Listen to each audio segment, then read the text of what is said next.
오늘 이 시간은 목전이라는 제목을 가지고 하나님 말씀을 증거하도록 하겠습니다. 여러분들과 제가 사사기 말씀을 함께 읽었는데, 사사기 말씀은 최고의 지도자들, 재판을 하다라는 그런 뜻을 갖고 있습니다.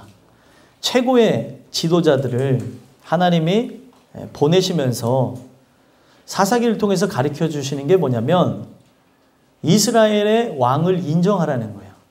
이스라엘의 왕은 누구시죠? 하나님 한 분이십니다. 그런데 사사기서에서 나오는 게 뭐냐면 이스라엘의 왕이 없으므로 자기 소견에 옳은 대로 행하니라.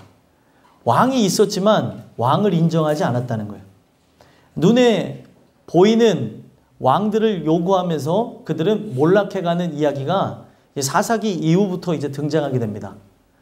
그래서 이 사사기에서 얘기하고 계시는 거는 눈에 보이는 왕을 따라서 나가는 것이 아니라 보이지 않는 왕, 우리의 삶의 모든 것을 인도하시는 그 하나님을 인정하고 그분께 순복할 때만이 우리의 삶은 평화롭고 우리의 삶은 이 땅에서든 아니면은 하나님이 부르시는 본향에서든 성공한 삶을 살아갈 수 있다는 걸 가르쳐 주십니다. 그런데 이스라엘 백성이 그거를 깨버리는 거예요. 하나님과 함께 해야 되는데 창세기부터 계시록까지 반복되어지는 그런 말들, 그리고 우리에게 소중히 다가오는 말씀이 많이 있습니다. 그런데 창세기서부터 계속 등장하는 게 뭐냐면 함께라는 단어가 계속 나와요. 하나님이 우리와 함께 할 때 우리는 행복한 것이지, 바로 그가 우리와 함께 하지 않으면 우리는 절망이요, 고통이요, 괴로움밖에 없다는 사실입니다. 근데 사람은 꼭 먼저 경험해봐야 안다고 하고, 또 맛을 그래도 봐봐야지 이러면서 그냥 이미 다 맛을 봤다는데도 맛을 보겠다고 하고, 이 사람들은 그게 문제인 거예요. 아까 제가 혹시 틀렸는 줄 알고 또 괜히 또 찬양을 또 안 하시나 해갖고 간주를 혼자 간주 중인데 들어가는 거랑 똑같은 거라는 거예요. 사람은 그런 모습이 있다는 거죠. 그래서 성경은 이 말씀을 통해서 계속 얘기하고 있는 게 왕의 통치를 받으라는 거예요. 전능하신 그 하나님의 통치를 받지 않으면 우리의 삶은 절대로 행복할 수가 없다는 겁니다.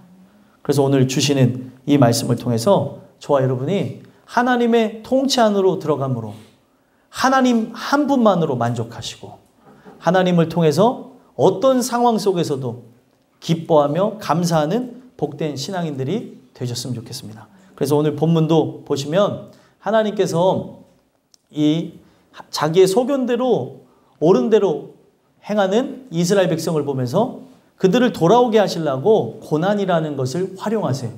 고난을 통해 각 이방 나라의 왕들을 붙이시면서 이방 나라의 압제를 받게 합니다. 그럴 때에 그들이 비로소 무엇을 할까요? 하나님께 부르짖는 거예요. 하나님 살려주세요. 하나님 도와주세요. 우리가 지금 말씀을 나누고 있지만 현대를 살아가는 우리의 모습도 비슷할 때가 있죠. 그냥 하나님 말씀 듣고 아무 일도 없을 때 순종하면 좋은데 꼭 이런 문제 저런 문제 터질 때에 하나님께 돌아오는 우리들의 모습을 본다는 거예요. 근데 돌아오는 것이 은혜이지, 그럼에도 불구하고 안 돌아오신 분들은 어떻게 해야 되는지 모르겠어요. 우리는 이 말씀을 통해서 하나님께서 우리를 사랑해서 바로 이런 과정을 갖고 우리를 구원하신다는 겁니다. 그래서 사사기를 보게 되면 타락과 구원의 순환사라고 얘기해요. 사람은 계속 타락하게 되고 하나님께서는 그런 그들을 다시 구원하시기 위해서 그때 당시에 구원자라고 불리는 사사, 하나님의 대리인들을 보내는 거예요. 그래서 그 대리인들이 있을 때는 어떻게 될까요? 평화롭고, 그 대리인들로 쓰시는 사사들이 사라지게 되면 또다시 전쟁과 그리고 공포와 그리고 고난이 찾아오는 삶을 반복해 주셨다는 거예요. 그래서 이걸 통해서 얘기하고 있는 게 영구한 사사가 필요하다는 거예요. 우리와 늘 함께 하시는 분. 사사가 있을 때는 타락하지 않는데 사사가 떠나면 바로 그들이 타락하게 되는 모습을 보여주거든요. 이 내용을 통해서 얘기하고 있는 것은 우리가 그래서 그리스도가 필요하다는 걸 얘기하는 거예요. 오늘이 주시는 말씀을 통해서 오늘도 온니엘이라는 사사의 이야기를 통해서 우리의 모습들을 점검하게 하시는데 여러분들은 오늘도 하나님의 목전에서 어떤 모습으로 살아가는지 점검해 보셨으면 좋겠어요. 그래서 오늘 주시는 이 말씀을 통해서 우리의 모습들을 점검해 보시고 은혜가 여러분들에게 풍성하시기를 간절히 소망합니다. 그래서 저는 오늘 목전이라는 제목을 통해서 세 가지 돌아보는 모습이 있었으면 좋겠는데 첫 번째로 목전에서 누구를 섬기는가 한번 살펴봤으면 좋겠어요. 목전에서 누구를 섬기는가. 자, 단어를 하나, 말씀을 한번 찾아볼까요? 7절 읽었던 본문 말씀 다시 한번 볼까요? 읽어보겠습니다. 시작. 이스라엘 자손이 여호와의 목전에 악을 행하여 자기들의 하나님 여호와를 잊어버리고 바알들과 아세라들을 섬긴지라. 아멘. 자, 여기 보면은 이스라엘 자손 얘기가 나와요. 이스라엘 자손의 이야기는 누구의 얘기로 보면 좋겠어요? 예, 바로 나의 이야기로 보면서 우리 이야기로 보면서 우리의 삶을 한번 대입해 보자는 거예요.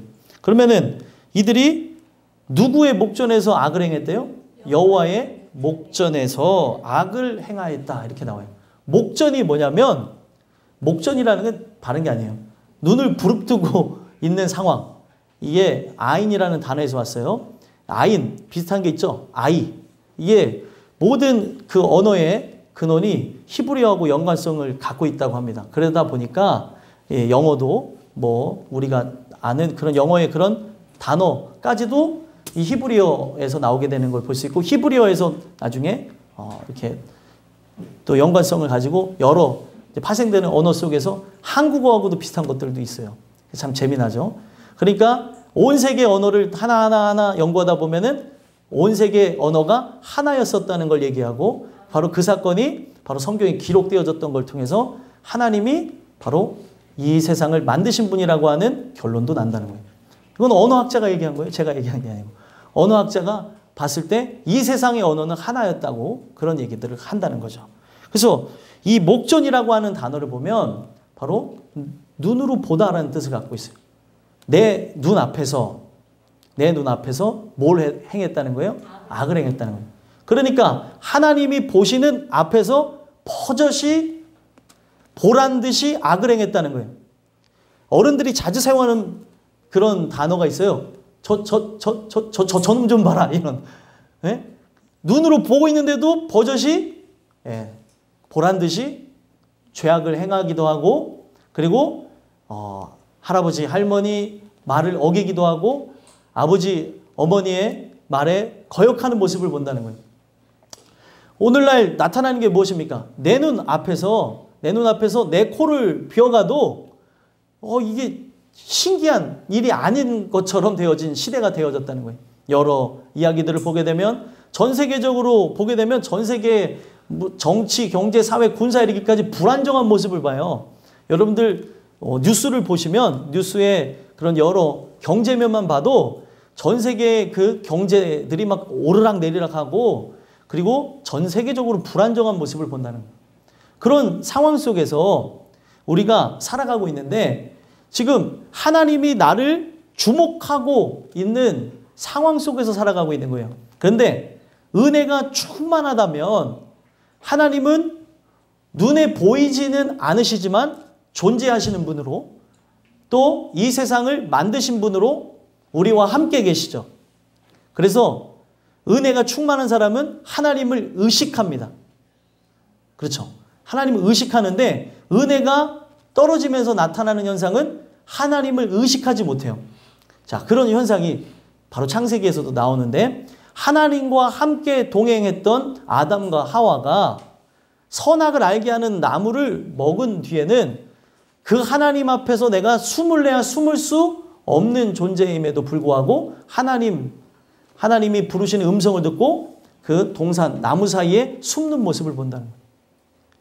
하나님이 나를 보고 계시는데 그 하나님을 피하고 싶고 그 시선을 회피하고 싶은 게 인간의 모습이라는 거예요.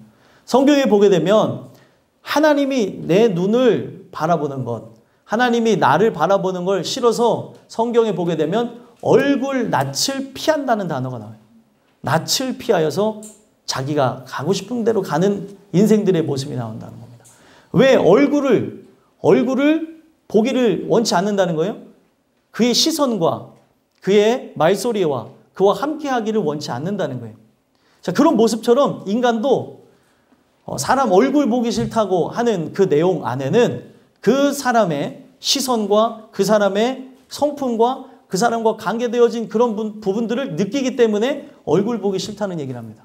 그래서 성경에도 보면 죄악으로 일삼으면서 나가는 사람들이 결국에 하나님의 얼굴, 낯을 피한다고 하는 내용을 통해 그의 시선으로부터 도망가려는 모습이 있다는 거예요.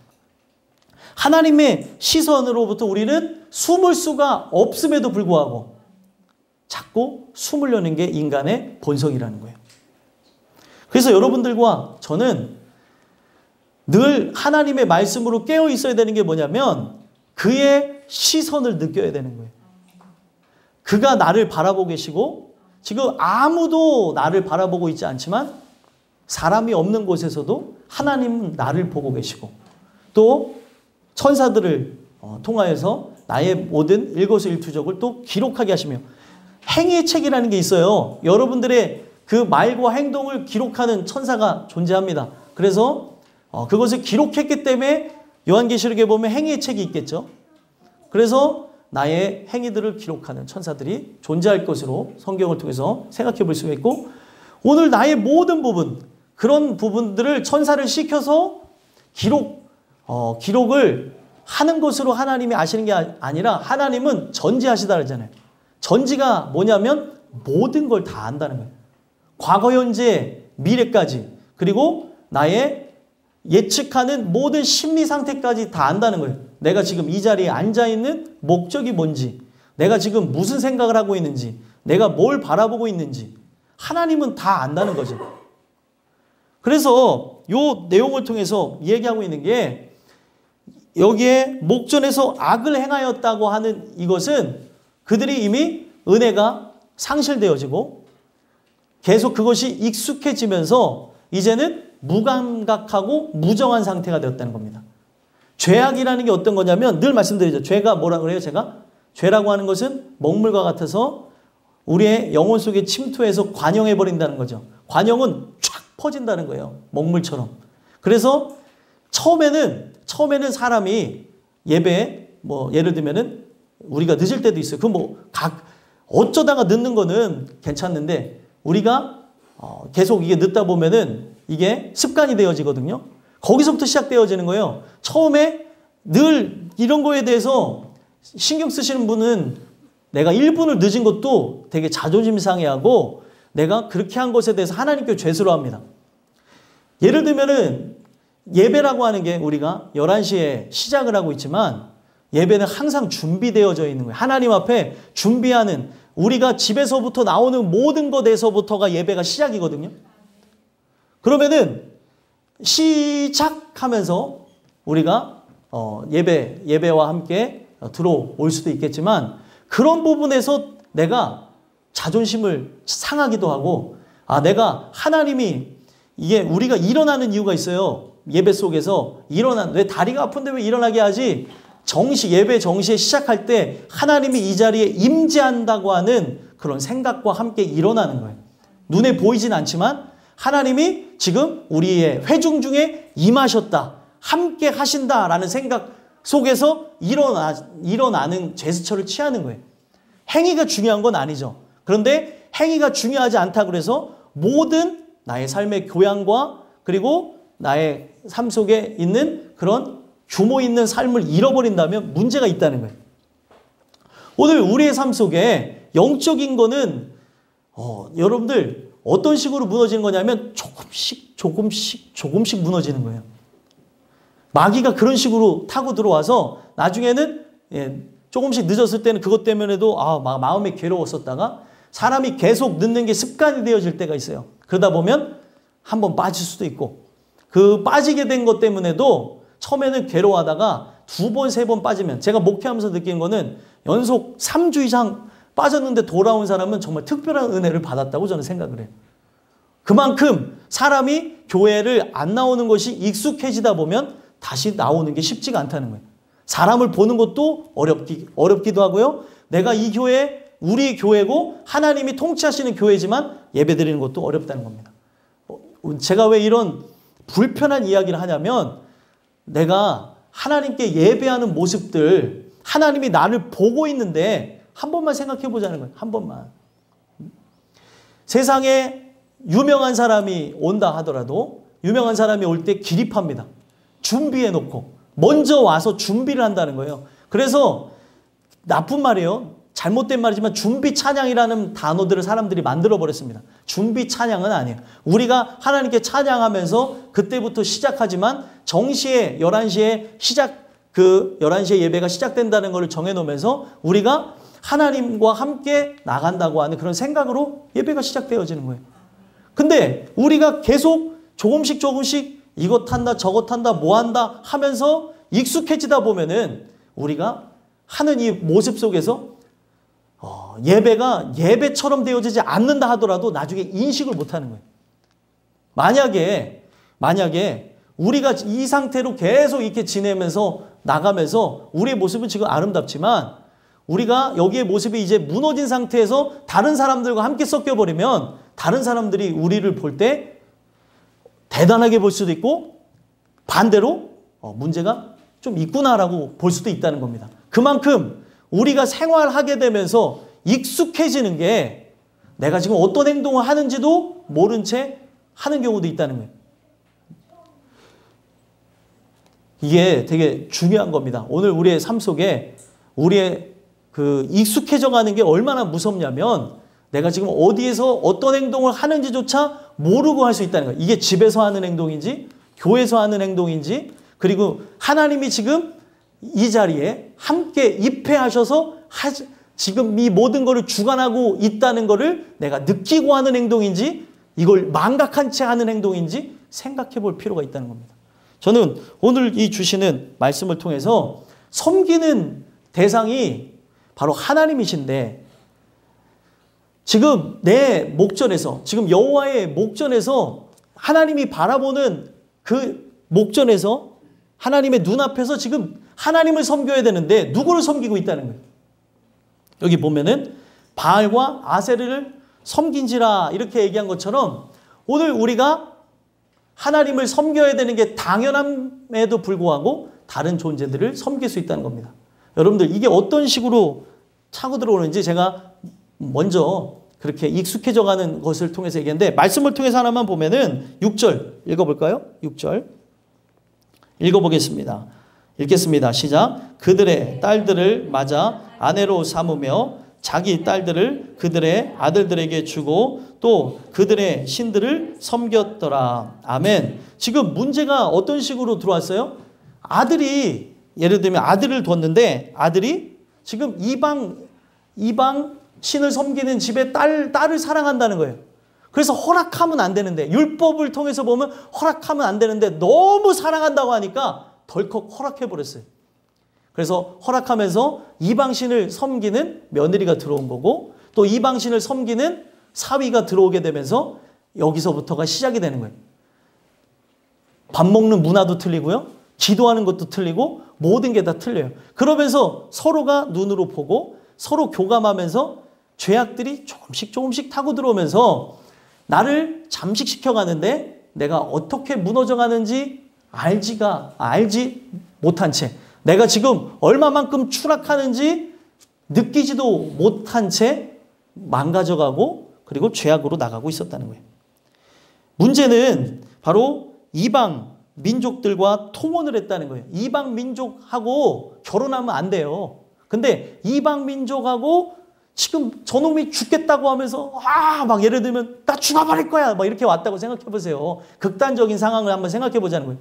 아유 그래도 사람은 살려야지. 아이고 사람을 내 아들 내 딸을 죽이면 되겠어? 하고 허락을 한 것이 집안에 몰락이 되어지고 지파가 몰락되어지고 이스라엘이 다 타락으로 나가게 되는 경우가 되어졌다는 거예요.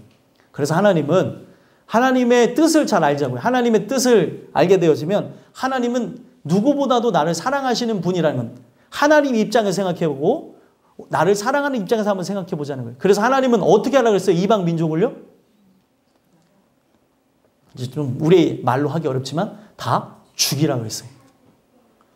여기에는 인권이라는 걸 초월하는 하나님의 섭리가 있습니다. 하나님은 영혼을 사랑하세요. 그 영혼을 영원히 천국으로 이끄셔서 보존하셔야 되는 게 하나님의 뜻이에요. 근데 그런 입장에서 하나님은 전지하셔서 모든 걸 아는데 지금 속지 말라는 거예요. 사람과의 그 관계 속에서 또 사람들과 또 어우러지는 상황 속에서 환경 속에서 형편과 처지 속에서 타협하지 말라는 거예요. 이 타협을 하는 순간에 바로 물 들어간다는 겁니다.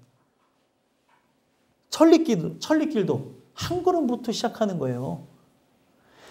진짜 작은 것에서부터 시작될 줄 인간을 모르면서 봤더니 그 사람들 죽이러 갔는데 여기 분명히 성경에 나와요. 죽이러 갔는데 사람들이 강해서 못 죽이고 죽이러 갔더니 착한 사람들 어이구 저희들 살려주십시오. 아우 저희들은 진짜 그런 사람들이 아닙니다. 막 그런 존재로 나와 있다고 생각해 보세요. 죽일 수 있겠어요?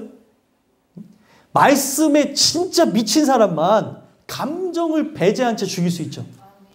여러분들 말씀에 순종하는 게 뭔지 아십니까? 감정의 영향을 받으나 감정을 따라가는 것이 아니고 말씀 따라가는 걸 의미합니다.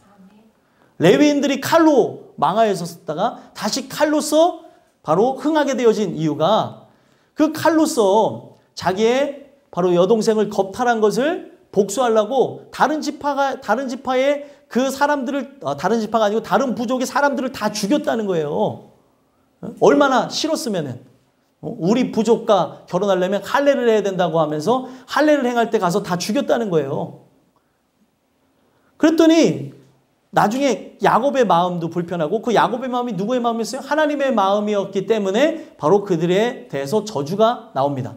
야곱이 죽기 전에 유언을 하는데 좋지 않은 유언을 해줘요. 그런데 그렇게 해서 저주받은 그 족속이 나중에 우상숭배로 인하여서 타락하게 되어진 그 금송아지 숭배로 인하여서 서로가 막 들뛰면서 있을 때 하나님이 여호와 편에 서라고 모세의 입술을 통해서 그렇게 얘기했더니 누구만 섰어요? 레위 족속만. 레위 족속만 칼을 들고 쓴 거예요. 칼을 들고. 다른 족속들도 물론 서 있을 수도 있겠지만 칼을 들고 쓴 바로 족속은 레위 족속 하나였던 겁니다. 그것이 바로 거룩의 기원이 된 거예요. 거룩은 뭐예요? 구별되는 거잖아요. 다른 족속하고는 다른 모습을 보인 거예요. 그래서 레위 족속은 하나님께 드려진 족속으로 예배를 집례하는 바로 족속이 되어지게 되는 겁니다. 오늘 우리의 인생 속에 바로 그런 식으로 찾아서 여러분들을 잠식시키고 무너뜨리고 한다는 거예요. 그래서 4절 다시 한 번만 4절 한번 읽어볼까요? 4절 안 읽었었죠? 4절 한번 읽어보겠습니다. 읽겠습니다. 시작. 남겨두신 이 이방 민족들로 이스라엘을 시험하사 여호와께서 모세를 통하여 그들의 조상들에게 이르신 명령들을 순종하는지 알고자 하셨더라. 아멘. 그들이 이방 민족을 남기기를 원하시니까 그러면 너희들이 원하는 대로 그래 해줄게. 다만 너희들의 삶의 결과는 다 너희들이 받아라. 이렇게 얘기한 거예요. 여러분들 우리의 삶 속에 하나님이 나를 다루시는 이 부분들을 보면 너무 매정하게 느껴지고 아프고 괴로울 수도 있지만 하나님은 우리를 사랑해서 그렇게 하시는 거예요. 내가 섬겨야 될 대상이 누구예요? 하나님이에요. 지금 하나님이 나를 버젓이 보고 있는데 하나님의 시선을 회피해버리고 나중에는 그 시선을 느끼지 못하면서 하나님이 나를 보고 있는 중에도 불구하고 다른 이방신들을 섬겼다는 겁니다. 목전에서 아그레가에서. 그래서 여호와를 잊어버리고 바알과 아세라를 섬겼다. 7절에 얘기하는 거예요. 바알, 아세라 그때 당시 가나안에 유행하던 신이에요. 오늘날로 얘기하면 성공과 풍요를 갖다 주고 여러분들 모두가 대박나게 해준다고 하는 그런 신이었던 거예요. 아이고 지금 예를 들면 예수 믿어도 별 볼 일 없는데 아이고 저 신을 믿으면 복을 받는다고? 아니 지금 이 교회를 다니면은 진짜 말씀 속에서 대박이 터졌으면 좋겠는데 그런 것 없이 고통으로 나가고 있는데 저 교회를 다니면 대박이 터진다고? 아니 그래서 교회를 옮기시는 분이 있대요. 저 교회 가면 대박 난다고 그래가지고 교회를 막 옮긴대잖아요. 교회가 그런 데냐는 거예요. 대박 터지기 위해서 하는 그런 데라면은 우리가 배워야 되는 게 바로 경제 원리를 배워야죠. 대박을 터지려면은. 그런 게 아닌데 왜 교회가 세속화되어진 그런 부분들을 얘기하는 거예요. 바로 교회에 뭐가 들어왔습니까? 바알과 아세라 사상이 들어온 거예요. 오늘날 그 가나안 땅에 들어가게 되는 사상을 보게 되면 바알과 아세라에 대한 그 내용들을 보게 되면 이들은 사상이에요. 그러니까 겉으로는 누구를 섬겨요? 여호와 하나님을 섬기면서 속으로는 바알 숭배를 할 수 있도록 사상이 들어오게 되는 거예요. 그래서 혼합되어진 종교를 만들고 자신들이 그런 원하는 것들을 포기하지 않아도 된다고 하면서 수용하다 보니까 그 신들에 다 넘어가는 거예요. 오늘 여러분들과 제가 이 주시는 말씀을 통해서 누구를 섬기는지 봤으면 좋겠어요. 누구를 섬기는지. 내가 세상신을 섬기고 있는지 하나님을 섬기고 있는지. 만약에 내가 하나님을 섬기고 있지 않다면 하나님께서는 나를 택하셔서 구원하기로 정하셨잖아요. 그럼 하나님께서는 우리의 삶을 그대로 포기하시는 게 아니라 나를 구원하기 위해서 하나의 일을 진행하세요. 여러분들과 제가 우리의 삶에 지금 여호와의 목전에서 살아가는 시선과 그리고 의식이 있는지 살펴보시고 늘 주시는 은혜를 통해서 누가 없을지라도 누가 있을지라도 어떤 환경 속에서도 내가 하나님의 종으로서 또 그리스도인으로서 그분을 섬기며 나가는데 은혜가 있었으면 좋겠습니다. 제가 요즘에 늘 기도하는 부분이 정말 그 사람은 이중성이 많아요. 이중성이 많아서 늘 기도하면서 그 이중성이 없어지기를 원하면서 하는데도 그래도 부족한데 그냥 제 아내랑 저랑 휴가 중에 이렇게 여행을 하는데 감사한 게 뭐냐면 다른 분들이 목사 사모인지를 알아보더라고요. 그냥 다니는데 우리가 뭐를 어떻게 했길래 알아보나. 더 신기한 건 어떻게 그 양반들이 더 용하다고 생각할 정도로 그랬는데 그나마 감사한 거예요. 아, 우리가 부족하고 연약하지만 진짜 이 빛이 희미할지라도 우리 속에서 바로 그리스도에 대한 모습이 조금은 나오나 보다 하면서 잠깐 우쭐했던 그런 기억이 있는데 우리의 모습 속에서 저는 그리스도인의 향기가 났으면 좋겠고 하나님을 섬기는 자로서의 모습이 나왔으면 좋겠습니다. 두 번째로는 이 목전의 말씀을 통해서 어떤 돌아봄을 주냐면 목전에 고난이 있는지 돌아보라고 말씀하신다. 목전에 고난이 있는지. 자, 고난이 일어나는 이유는 딱 하나입니다. 고난이 일어나는 이유는 두 가지죠. 고난이 일어나는 이유는 딱 두 가지 이유인데 첫 번째는 이 고난이라는 걸 통해서 더욱더 우리의 믿음이 성장케 하기 위해서 주는 게 고난이고 또 두 번째로는 고난을 주신 이유가 내가 하나님대로 살지 않기 때문에 징계하기 위해서 주시는 게 고난이에요. 근데 사람은 간사한 존재예요. 얼마나 간사하냐면 지금 내가 하나님 뜻대로 살지 않아서 징계를 받고 있는데 그 징계로 해서 고난이 임한 거를 어떻게 포장을 할까요? 하나님께서 나를 크게 들어 쓰시려고 하나님께서 우리 집을 다시 일으켜 세우려고 지금 징계 기간이에요. 하나님이 바라시는 거는 회개하길 원하는 건데 회개를 없애고 포장해버리는 거예요. 나의 죄는 다 덮어버리는 거예요. 근원 들어가서 그리고 하나하나 살펴보면서 우리의 인생에 왜 이런 일들이 일어났을까? 원망과 불평만 할 것이 아니라 이 죄가 나 때문이구나. 이것이 나로부터 시작됐구나 하면서 하나님이 바라는 건 회개를 바라는 건데 만용을 부리는 거예요.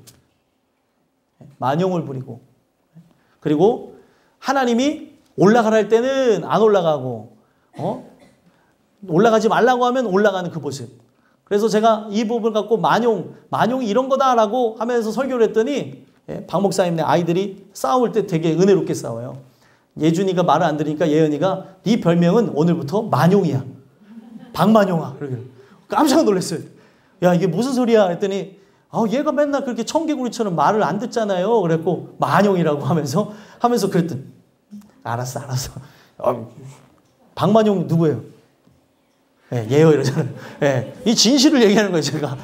얘네들이 말씀을 듣다 보니까 말씀을 갖고 얘기하는 거예요. 얘가 맨날 만용을 부리지 않냐는 어려운 단어를 쓰면서 그러는데 우리가 바로 만용을 부리고 있다는 거예요. 하나님 앞에. 그래서 하나님이 우리를 사랑하셔서 저 영원한 천국을 바라보고 그리고 영원한 천국에 들어가게 하시기 위해서 고난을 주신 건데 그래서 회개해야 풀리는 거예요. 회개하지 않으면 계속 반복인데 진짜 회개할 것처럼 거기까지 갔다가 회개를 또 안 하는 거예요. 회개가 뭘까요 도대체? 할 것처럼 하다가 또 안 하고 그리고 그 상황 속에서는 회개한 것처럼 하다가는 결과적으로는 안 하는 거예요. 뭐 예를 들면 우리 삶에 재앙이 일어날 때 일어나는 인간의 본능을 보세요. 재앙이 딱 일어나면 어떻게 해요? 여러분들 즉 우리의 삶에 재앙이 일어날 때 아이고 하나님 살려주세요 하는 거는 만국 공통화예요. 만국 공통화. 그래서 그냥 어떤 사람이 그 직업이 다른 직업이에요. 머리 이렇게 미신 직업인데 그 얼음 호숫가를 이렇게 지나가는데 얼음 호숫가가 갈라졌대잖아요. 그랬더니 입에서 나오는 게 뭐예요? 아이고 하나님. 아이고. 그리고 자기의 입을 탁 틀어 막았다는데 그런 얘기가 있을 정도로 이게 본능인 건데 그 본능 때문에 어떻게 행합니까? 그때는 막 하나님 앞에 살려달라고 하면서 용서해달라고 하면서 이렇게 수그리는 것처럼 행동하는데 마음에는 그게 없는 거예요. 요 상황만 지나가면 내가 다시 돌아가야지. 이런 생각을 하는 거예요. 조금만 뭐가 어떻게 되어지면 다시 뭐 해야지. 좀 뭐가 회복되어지면 그때 뭐를 해야지. 사람은 그렇게 생각하고 나간다는 거예요. 어떤 누구든지. 진정한 회개를 한 사람은 재앙이 떠나간 이후에도 변함이 없어야 됩니다. 바로의 습성이 바로 내 습성일 수 있다는 거예요. 바로는 뭐예요? 재앙이 일어날 때는 막 그 얘기를 들어줄 것 같아요. 근데 재앙이 사라지면 뭐예요? 바로 어제만 해도 그래 네 백성 보내줘야지 라고 동의를 했던 모습인데 바로 재앙이 그 다음날 없어지니까 어떻게 해요? 재앙이 없어지니까 나타나는 게 자기가 언제 그랬냐는 식이 바로 바로의 모습이고 우리의 모습이라는 거예요. 우리가 그 은혜를 받지 않으면 바로 그런 모습을 따라서 나갈 수밖에 없다는 겁니다. 그래서 하나님께서는 이 고난이라고 하는 걸 통해서 고난이라는 단어가 누르다는 거예요. 그래서 그냥 그 강력하게 누르는 거를 프레스기라고 하잖아요. 프레스. 그냥 나를 짓누르는 거예요. 그러니까 어떻게 하는 거예요? 아프면서 살려주세요. 고난이 바로 그런 역할을 한다는 거죠. 그래서 하나님이 택한 사람은 그 역할을 통해서 하나님이 누르시는 걸 통해 돌아오기도 하지만 그러지 않은 사람은 겉으로만 아이고 잘못했어요. 아유 하나님 살려주세요 하면서 속으로는 내가 요거만 지나가면은 나중에 다시 나가야지 이런 생각을 하나님이 다 아시면서도 그냥 그것들을 봐주실 때가 있다는 거예요. 오늘 내 모습이 어떤지 한번 살펴봤으면 좋겠어요. 그래서 이 내용을 보니까 하나님 뜻대로 나가야 되는데 하나님을 섬겨야 되는데 하나님을 섬기지 않고 이방신을 섬기고 다른 신을 섬기니까 그래 너희가 나를 섬겼을 때는 평화롭고 은혜 속에 살아가지만 나를 섬기지 않으니까 어떻게 하는지 한번 두고 보자. 나를 섬기지 않으니까 다른 신을 섬긴다고? 그러면은 다른 나라 왕을 섬기게 해줄게 하면서 어떻게 합니까? 8절 한번 읽어볼까요? 읽어보겠습니다. 시작. 여호와께서 이스라엘에게 진노하사 그들을 메소포다미아 왕 구산 리사라임의 손에 파셨으므로 이스라엘 자손이 구산 리사다임을 8년 동안 섬겼더니 아멘. 진노라는 단어를 원어로 보면 재밌는 게 콧바람이 싱싱 나온다는 거예요. 참 사람의 그런 그 본능적인 모습들, 화가 났을 때 씩씩대는 모습이 사실 하나님의 그 모습 속에서 다 나오는 거예요. 근데 하나님은 인간처럼 자기의 어떤 뜻이 이루어지지 않는다고 해서 화가 나는 게 아니라 구원을 받아야 될 백성이 죄악을 따라 나갈 때 분노하시는 거예요. 우리의 분노하고 틀려요. 우리의 분노는 내 말과 행동과 내가 원하는 것들이 이루어지지 않을 때 분노할 때가 있거든요. 근데 하나님의 분노는 오직 영혼 구원에 대한 부분 속에서 일어나는 분노라는 거예요. 그래서 이 콧바람이 씩씩 나시면서 강하게 숨을 내몰아시면서 메소포다미아 왕 구산 리사다임의 손에 파셨다는 거예요.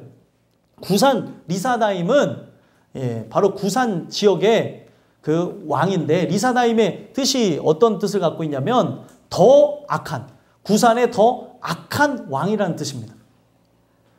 그러니까 이전보다도 더 악한 그런 그 여타 그 왕들보다 더 악한 면모를 갖고 있는 그런 왕의 손에 넘겼다는 거예요. 자, 이 내용을 보면은 우리가 잊지 말아야 되는 게 여호와의 손이라고 하는 단어가 출애굽기에서부터 등장을 해요. 근데 여호와의 손이 상징하는 게 뭐냐면 손이라는 단어가 나오면은 기억하셔야 되는 게 뭐냐면 구원이에요. 하나님의 손이 뭘 하겠어요? 내 손은 뭘 하죠? 내 손은 죄악도 범하기도 하고 밥도 먹고 내 마음대로 하지만 하나님의 손은 구원을 행하는 데만 쓰시는 거예요. 그런데 하나님이 이 구원을 행하시기 위해서 어떻게 합니까? 출애굽기에 보게 되면 언약을 기억나게 하기 위해서 그들을 바로 노예로 삼으시죠. 일시적으로 출애굽기를 보게 되면 바로 요셉과 그리고 그 이전에 야곱, 아브라함과 그리고 그 약속했던 그 언약을 기억하셔서 400년 동안 아브라함과 약속했던 거죠. 창세기 15장에 바로 내 민족이 400년 동안 계기될 거라는 그 말씀 그대로 그들이 흉년으로 인하여서 애굽 땅으로 이주하게 되어지고 그 애굽 땅에서 먼저 준비되어졌던 그들의 형제 또 그들의 그의 아들 바로 요셉을 통하여서 구원을 받게 되어지고 거기서 400년 이상을 머무르게 됩니다.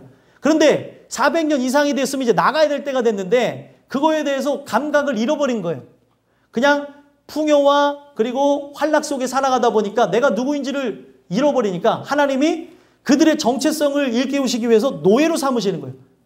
요셉을 알지 못하는 새로운 왕 바로가 거기에 등장하게 돼서 그들을 압박을 가하면서 노예를 삼을 때 비로소 언약이 기억나게 되어지고 그 하나님께 기도를 했다는 겁니다. 그래서 하나님 살려주세요, 살려주세요 하면서 기도를 했더니 바로 하나님께서는 바로 그 일을 진행하셨는데 이 일이 진행되기까지 얼마나 걸리냐면 80년이라는 세월이 걸려요. 왜 그러냐면 그들이 기도한 즉시 하나님 응답하셔서 모세라고 하는 존재를 이 땅에 태어나게 하셨고 그 모세가 준비되기까지 80년이라는 세월이 가게 합니다. 그래서 이 내용 속에 제가 말씀 통해서 깨닫는 게 성경에 이런 내용이 있어요. 혀가 말을 그때에 응답하신다고. 80년 동안 만약에 생각해 보세요. 아이고 이놈의 하나님은 정말 살아계신가 할 정도까지 기도를 하다가 지쳤어요. 아이고 이제 기도도 힘듭니다. 하나님 이제는 끝났나 보네요. 예? 하면서 그 고통 속에 괴로움 속에 포기할 그때쯤에 80년이라는 세월 이미 기도하다가 돌아가신 분들도 있어요. 그때 모세라고 하는 사람과 함께 이스라엘 백성들을 바로 애굽에서 구원해내시는 겁니다.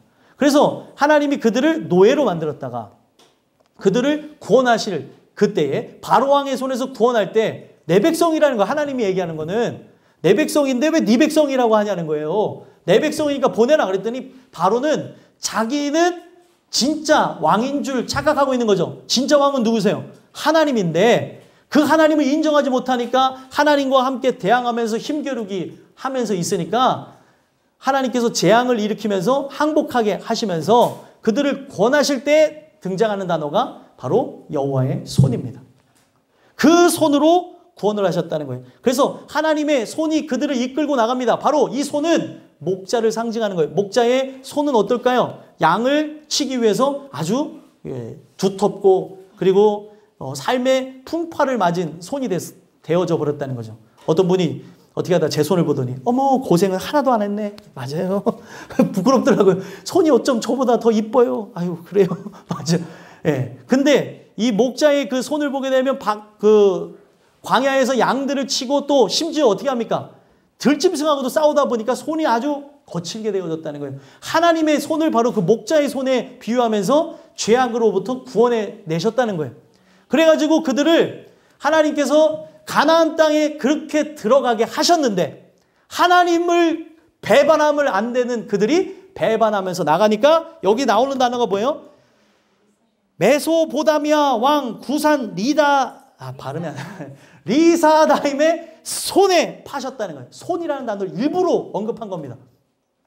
구원의 능력의 손에서 이제는 어떤 손이에요? 바로 악한 손으로 그들을 괴롭히고 그들을 노예 삼고 고통을 주는 손으로 바로 바꿔버리셨다는 거예요. 하나님이 그들에게 고난을 주신 목적이 무엇이었습니까? 이스라엘 백성 속에 고난을 주신 것은 돌아오게 하기 위함이에요. 오늘 여러분들과 저의 모습을 살펴봤으면 좋겠어요. 삶의 고난이 끊어지지 않고 있다면 이 고난이 혹 죄 때문은 아닌가 살펴보셨으면 좋겠고요. 만약에 돌아보면서 살펴봤는데도 죄 때문이 아니라면, 내가 은혜대로 살아가고 있는데도 일어나는 고난이라면 바로 이 고난을 통해서 우리의 믿음을 강하게 하시기 위함이니까 여러분들 끝까지 쓰러지지 말고 하나님 말씀에 서셨으면 좋겠습니다. 그래서 여러분들 이 하나님이 그 리사다임의 손에 파셨다는 거예요. 노예로 팔아버렸다는 거예요. 다시 노예로 팔았다는 거예요. 하나님이. 왜요? 이 백성의 특성은 뭐예요? 노예가 되어져야지, 또 고통을 받아야지 기억하는 거예요. 그래서 은혜가 뭔지 아십니까? 이 시편에서 나오는 은혜를 어떻게 표현하냐면 기억했다는 거예요. 내가 주의 율법을 잊지 않았사오니. 이들이 은혜를 어떻게 잊어? 은혜를 이제 상실하게 되니까 어떻게 합니까? 여호와를 잊어버렸다고 하잖아요. 은혜가 뭐냐면 여호와를 잊어버리지 않는 거예요. 근데 오늘 우리가 여호와를 잊어버리면 안 되는데 잊어버리는 거예요. 약속을 했는데 내가 하나님 뜻 안에서 순종하겠다고 그랬는데 제가 그랬나요? 기억이 안 나는데요. 이게 우리들의 모습이라는 거예요. 요즘 정치인들이 기억이 안 납니다, 이런 거랑 비슷하다는 거죠. 아니, 이 양반들은 시간이 지나면은 다 기억이 안 나다가 영상을 딱 제시하면 제가 그랬었네요. 이게 우리들의 모습이라는 거예요. 여러분들 나중에 천국에 가면 다 촬영돼 있어요. 모든 게 기록되어져 있어요. 그래서 성경은 뭐라고 얘기합니까? 핑계치 못할지니라. 오늘 나의 삶 속에 고난이 찾아와 있다면 이 고난이 왜 있는가? 어떤 사람은 물질의 고난을 받고, 어떤 사람은 질병의 고난을 받고, 어떤 사람은 사람으로부터 고통을 받고, 어떤 사람은 또 이런 고난 저런 고난, 말로 할 수 없는 고난이 있다는 거예요. 이게 어떤 의도인지를 보자고요. 말씀을 통해서. 나라고 한 사람을 온전히 세워서 우리 가정을 구원하기 위한 것인지, 아니면 하나님이 나를 징계를 통해서 세우시기 위한 것인지 살펴봐야지만, 진단을 해야 어떻게 합니까? 처방을 할 수 있는 거예요. 하나님이 의사신데 자꾸 돌팔이 의사들이, 제가 돌팔이 기질이 있거든요. 그래서 인터넷 찾아보고 그냥 이런 사람들이 문제예요. 그냥 자기가 자가 진단 내리고 뭐 이렇게 하는 사람들, 이런 사람들이 가장 큰 문제인데 의사 소견대로 가야죠. 네? 하나님이 나의 영혼에 대해서는 누구보다 잘 아시는 분, 나를 만드신 분인데 이거는 이렇다 저렇다 하면서 내 마음대로 나갑니다. 소망하기는 여러분들과 제가 우리의 목전에서 고난이 있다면 이 고난이 어떠한 성격을 갖고 일어나는지를 보셨으면 좋겠습니다. 마지막 세 번째로 목전이라는 말씀을 통해 우리에게 어떤 말씀을 주냐면, 목전에서 구원이 있는가를 살펴봤으면 좋겠어요. 지금 누구의 목전이에요? 여호와의 목전이에요. 내가 지금 고난당하는 거 누가 보고 계세요? 하나님이 보고 계세요. 부모님이 아이고 그놈 아주 잘됐다 말 안 듣다가 그런 일이 일어날 때 아이고 잘됐다 할 때 그게 진짜 잘돼서 하는 마음이에요? 물론 그것도 좀 있다고 하더라고요. 제가 물어봤어요. 그랬더니 조금 고소한 마음도 있대요. 근데 그러다가 만약에 좀 다쳤다고 생각하세요. 그게 진짜 그런 마음만 있는 게 아니죠. 진짜 본심은 뭐예요? 그 마음 조금 있을지라도 아이고 거봐 말 잘 들어야지, 이런 마음이 있으신 거잖아요. 하나님이 바로, 인간도 그런데 하나님은 어떻게 했냐는 거예요. 인격을 가진 인간도, 불완전한 인간도 바로 우리를 깨닫게 하기 위해서 때로는 부모가 자녀를 키워하듯이 내버려둬서 자기가 조금 손해를 보고 고통을 보면서 깨닫게 하는 모습도 있는데, 하나님은 나를 구원하기 위해서 고난을 주셨을 때 하나님이 어떤 마음 갖고 하겠냐는 거예요. 부모님들 한번 생각해 보세요. 요놈 한번 맛 좀 봐라 이런 생각을 하겠습니까? 아니면은 제발 빨리 돌아와라는 생각 갖고 할까요? 제발 돌아와라. 이게 하나님 마음인 거예요. 그러면 우리가 그 동일한 마음을 갖고 있다면 고난 속에 허덕이는 내 아들, 내 딸, 내 부모를 가만히 내버려 두지 말자는 거예요. 내 남편을, 내 아내를. 하나님 사랑이 뭐냐는 거예요. 지금 하나님 뜻대로 살지 않아서 그렇게 지독하게 고난으로 나가고 있는데, 이 말을 하면 분위기가 깨져서 말을 못한다고 하는지, 이 말을 하면 싸워서 말을 못한다든지, 이걸 내가 할 수 있는 한 하나님의 주신 마음속에 지혜롭게 전달을 해서 했으나 받지 않는 것은 내 소관이 아니에요. 그렇죠?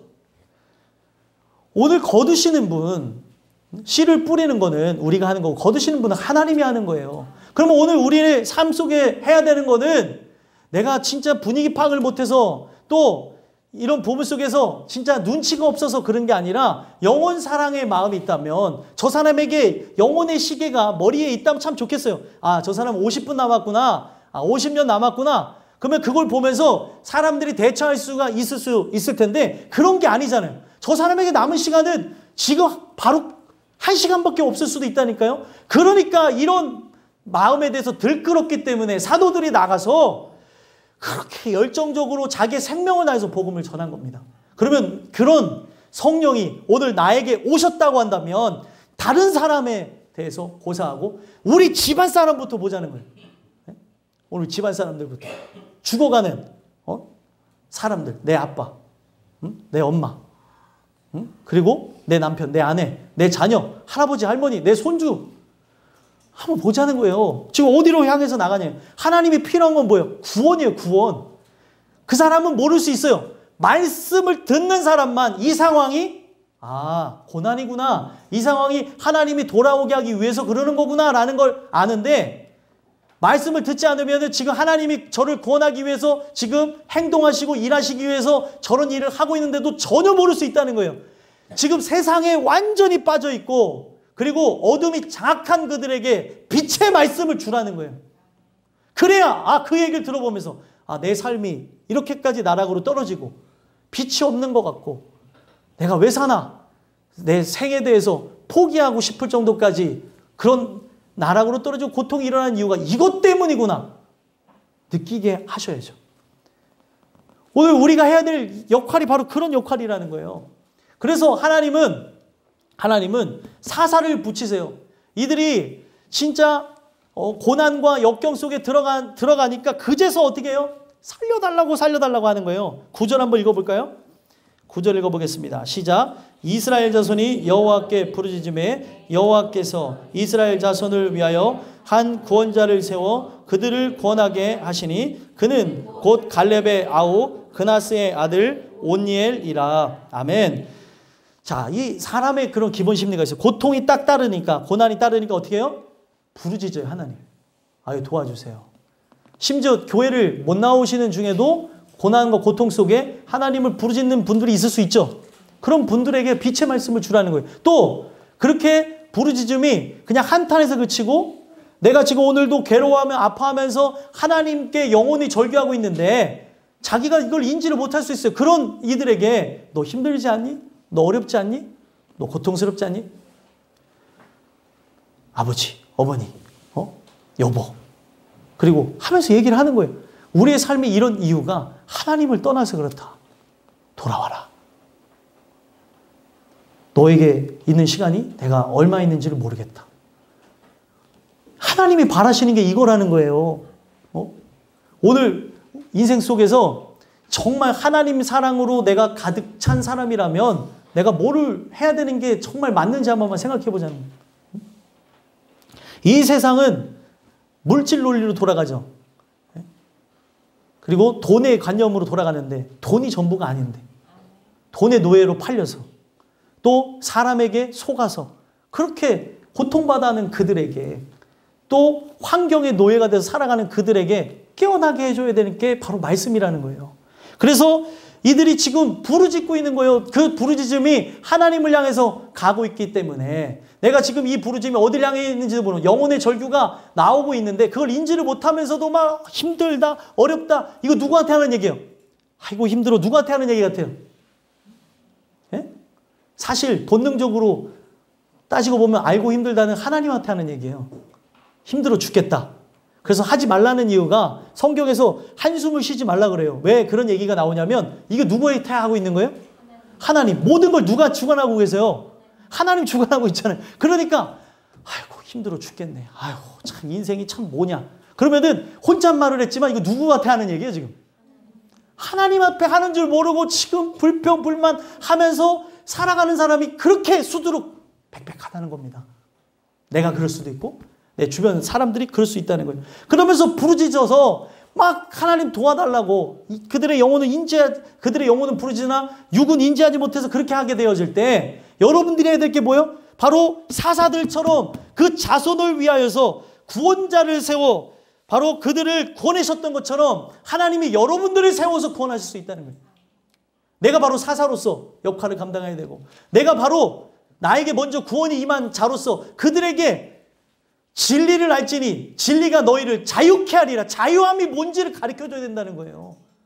자유함이 없이 살아가는데, 만족함이 없이 살아가는데, 여러분들이 해야 될 역할이, 제가 해야 될 역할이 바로 그거라는 겁니다.